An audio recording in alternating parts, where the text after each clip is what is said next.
Nehemiah was a builder.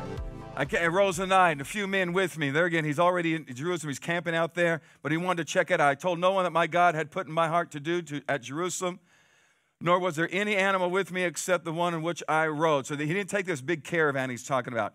And I went out by night. So I went to go do a little reconnaissance, went to go see how Jerusalem was doing, exactly to find out what is ahead of me, what is in front of me, to what degree am I going to have to build. That's what you have to first and foremost begin to assess what you want to build. And then assess your material, assess what you're facing, your obstacles, the pros, the cons, and everything, okay? So you have to do that due diligence, okay? That's why a lot of people, they start building and they get frustrated, confused, bewildered, and also they quit. It's because they didn't perform due diligence. They didn't do any reconnaissance even. They didn't really analyze. Jesus put it this way, sit down and count the cost. Sit down and count the cost. That's why, he says that all about building, right? He said, lest you get into a project, I'm going to paraphrase some of this for clarity's sake. Lest you get into a project and you run out of money, you run out of resources, you don't want to do it. Sit down first and count the cost. Because whatever you want to build, whatever is going to be worthwhile to build, it's going to take sacrifice, it's going to take time, you're going to experience a lot of setbacks before you ever see the full thing set up to its state that you want it to be in. So Nehemiah, he's saying, okay, I'm going to do this very pragmatic. It's like this. Everyone wants to go start a business, and some will go start a business, and they realize, oh, I didn't know it was going to be this hard. A lot of people say, oh, I'm going to serve Jesus. I'm going to serve him all the days of my life. I've come across way too many people to see this happening. And then they fall by the wayside. And the word even says that because they don't have enough of the word in them, because of trials, tribulations, and offense of the word even. They no longer serve the Lord. They didn't realize, oh, it's not always going to be easy. I went out by night through the valley gate to serve a wall. He just begins to explain different parts of Jerusalem. Viewed the walls of Jerusalem, which were broken down, and its gates were burned with fire. I went to the fountain gate, the king's pool. There was no room for animal that's under me, so I went up. So now he's going on foot. I went up night of the valley and viewed the wall. Then I turned back and entered by the valley gate and so returned. And the officials did not know where I had gone or what I had done. I had not yet told the Jews, the priests, the nobles, the officials, or the others who did the work or who were trying to rebuild under the auspice of Ezra. That's what Nehemiah is referring to. He said, I didn't even notify them. They didn't know what I knew I was doing. I just wanted to assess this thing. I wanted to know what was in front of me.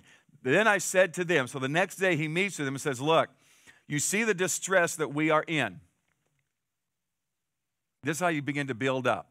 First and foremost, you realize, okay, look, this is a distressful situation here. Meaning there are things in my life, marriage, finances, health, whatever it is, they are in a distressed state of existence.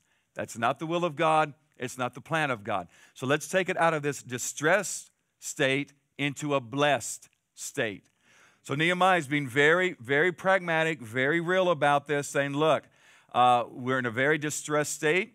And also Jerusalem lies waste. That word is actually desolate. This is why you're always building up. Basically, you have no way to go but up. And don't get discouraged when things are desolate in your life. You should actually be encouraged because you can't go any farther down. It's like, you got to look at it this way sometimes. I know it's hard to do. This is the eye of faith, is that when things have never been worse, you need to look at it this way. Wow, this is great. Now we can only go up. It can't get worse. People say, oh, it can. I don't know if you've been where, but anyway, it can't get worse. So when you're at the lowest level, the worst level, in some regard, you need to find a little consolation in that, a little comfort in that. Is that, okay, look, here's what we're going to do. We're going to take it from this level of desolation, and we're going to build up. When we stop applauding, in my notes it says they will applaud now.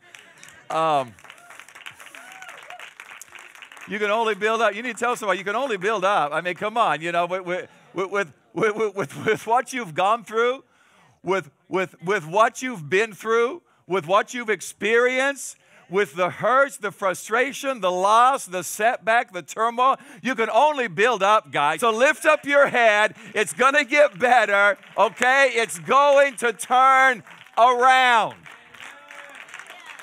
But it is up to you, okay? But it is up to you. Okay, you know, man, this whole thing is desolate. And he goes on to say, I told them, verse 18, I told them. Okay, he went on to say, come, let us build. Still in verse 17, let us build the wall of Jerusalem that we may no longer be a reproach. That's why God wants you to be a builder. He doesn't want you to be a reproach. When we don't build in our life, when we don't build a bigger and better life for ourselves and others, we are a reproach. We become a reproach. And we don't want to be a reproach. Amen? Needless to say, we don't.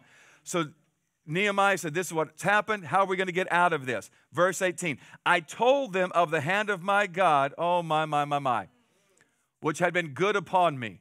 See, when you understand, in spite of the desolation, in spite of the loss, in spite of the opponents, in spite of the enemy coming against you, in spite of public opinion hurled at you, against you all the time, in spite of all of that, if you understand that God's hand is upon you and that God is a builder and His hand can only build something in you, through you, and for you, when you understand that, then you can rally yourself. First and foremost, you got to rally yourself and then rally people to let's build something. So Nehemiah is doing that very thing. Listen, God's hand is upon me. And also the king's words he had spoken to me. So they said, after Nehemiah preached to them that Sunday morning, what did they say? Let us rise up and build. You need to tell somebody, let us rise up and build. Let's rise up and build. Let's just rise up and build. Because the longer we sit here, the more desolation is going to occur and overtake us. The longer we sit here, the more decay and ruinous will that entity become, whatever that is in your life. The longer we sit here, and it's easy to complain about things. It's easy to find fault in this. It's easy to say, oh, this isn't a good time to rise up and build. Or, it's easy to do that. It takes a real builder to step out and say, you know what? This is a great time to build. Most people say, you are crazy. And you'll say, I know. I'm a child of God. So I'm going to be a little crazy sometimes to people because God's ways are not our ways. His thoughts are not our thoughts. As high as the heavens above the earth are God's thoughts and God's ways above our ways. So sometimes it's going to seem a little bit crazy. Come on. It could have been a more crazier time for Nehemiah to say, let's do this thing. But when you get people inspired, then it'll happen. See, it's one thing to keep yourself inspired, especially when other people aren't getting inspired.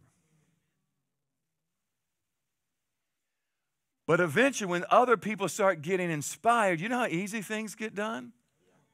Because bottom line, it comes down to this. Our life is going to be judged according to what we've built. And we touched on that last week. And we have to build with the right material, of course. But our life, when we stand before God, when we stand before the judgment seat of Christ as Christians, we are going to be rewarded or not rewarded based on what we built and how we built our life and in the lives of other people. And when we can begin to look back at lives of people, especially when you get a little discouraged, you think, man, I'd like to be farther along than this, I'd like to see this bigger, that better, and all that. If you can just step back and say, you know what? Man, I remember when they first started coming. I remember now over 20 years how far God has brought them, how many blessings God has bestowed upon them. And when you begin to take inventory of what God has built in the lives of other people, and He has joined them with you, nothing Nothing compares to that. Nothing can equate to knowing the feeling of seeing God build something big and wonderful in the life of an individual. For more information about our teaching resources, visit our website at ciclive.com.